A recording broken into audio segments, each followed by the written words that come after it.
Welcome into WWL, AMFM.com, and the Odyssey app. As always, Steve Geller along with Bobby Hebert and Mike Hoss here, wrapping up the first, I guess you would say, wave of training camp where we had some unpadded practices. Then he went into shells. The fans were around for another second straight day. And, we got a break tomorrow, gentlemen, and then Monday we get into the pads, and I know everyone's looking forward to that, obviously. But what are some things, Mike, that stood out maybe to you in the early goings of this training camp, that a player that you weren't expecting that's grabbed your attention so far, I would say? Ooh, that's a tough one, because I do practice is so much different than everybody else. Okay. Like, I'm watching you guys and you're evaluating plays and watching. I'm looking at 12 and 4 to 12 and 4 to 11. Learning that 4 to 22's now, Rashid. Right, Rashid. So I'm looking at things so differently. So I would say not necessarily a player, but to me the crispness of the connection between Carr and everybody.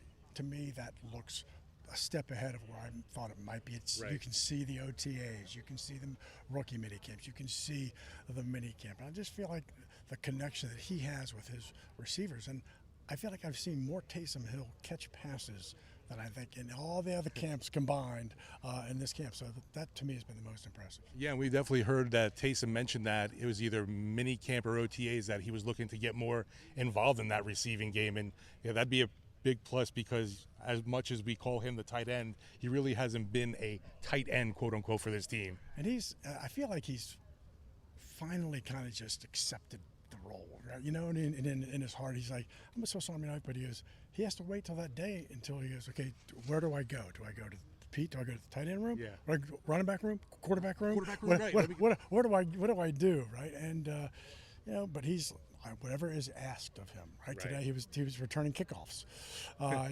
so it's whatever is asked of him. But he is such a versatile player and can do so much. QB power, and but there's so many variations of that. I think we'll see more RPO from him this year. But man, what a just stud all the way around. Bobby, like I said, getting into pads on Monday. What has been your, I guess, initial evaluation so far on what we've seen? Well, obviously, you look at the depth or the corners that we're counting on, Paulson and Debo. You look at Alontae Taylor and Lattimore. But you have to look, in the preseason games and when they practice against the Chargers in Texas, who's going to step up. And I would bet on more than a rookie corner, like a veteran cornerback who's maybe bounced around, and this might be an opportunity to take advantage of that situation. The one is he's from, his mom and dad's from Ghana. He was born in the U.S., and that's Isaac Yadam. Here he is. He's a 6-year guy. He's born in Virginia, 6-year guy, went to Boston College. I tell you what, like Dennis Allen said, he didn't panic on the deep ball to Rashid Shaheed. Now, you want Rashid Shaheed to finish the catch, but he went there and he got the ball out. Incompletion, like Greg Williams. Long foul ball doesn't count. You got to finish the catch. And then at the end, Yadam was all over Michael Thomas. You might say, well, you got to throw a better ball, and Jameis was on that play, and I wrote great coverage, pass breakup on Michael Thomas, Isaac Yadam. So you look at that. Who's another one? Troy Price. Pride. Here's a guy from South Carolina. He goes to Notre Dame, a 3-year veteran. He's looking for opportunity. First 2 days, catches our attention. It seems like we're taking notes on him every day. He forces 2 fumbles. And what did we not do last year? Take away the football, force fumbles, interceptions. So the coaches acknowledge that, and their opportunity is going to come. Obviously, what they do in practice, you're constantly being evaluated. But when they're in the Chiefs game, okay, who are they guarding? Are they shutting them down? Or are they going on punt coverage? Are they making a tackle? So it's a lot of jobs wide open, highly competitive, and that's what you want. That's what Dennis Allen said. He likes all the competition at different positions. And nothing's given to you, even the kicker and the punter. I was talking with Jeff about that. It's not like, Blake Gillikin took over for Morstead, so he's going to be the kicker, the punter the next 10 years. Not so fast. The same thing with Will Lutz. Right. Will Lutz, if he starts off like he had the season had last year, he's not going to be the kicker who might be, come on, groupie, make it.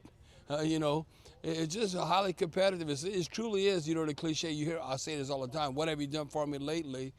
But it's like, oh yeah, you were a stud last year, the year before, but no, where are you at right now? But don't you?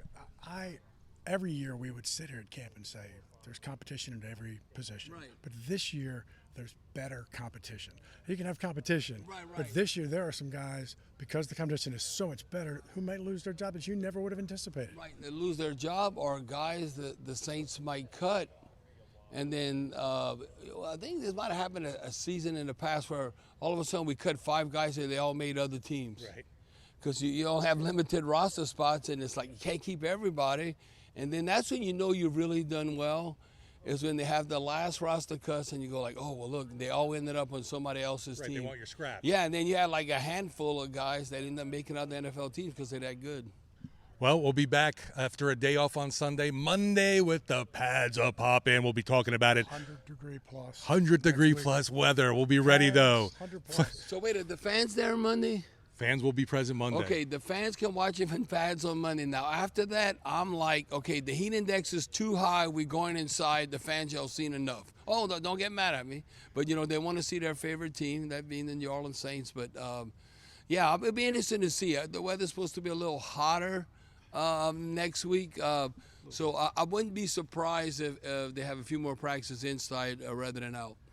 We'll be reporting more on WWL Sports Talk. Make sure you tune in 4 to 8 Monday through Friday, and then we'll be getting into some weekend shows, but that's later to come. I'm Steve Geller along with Bobby Hebert and Mike Hoss. Take it away, Bobby. All right, who dat? Go Saints.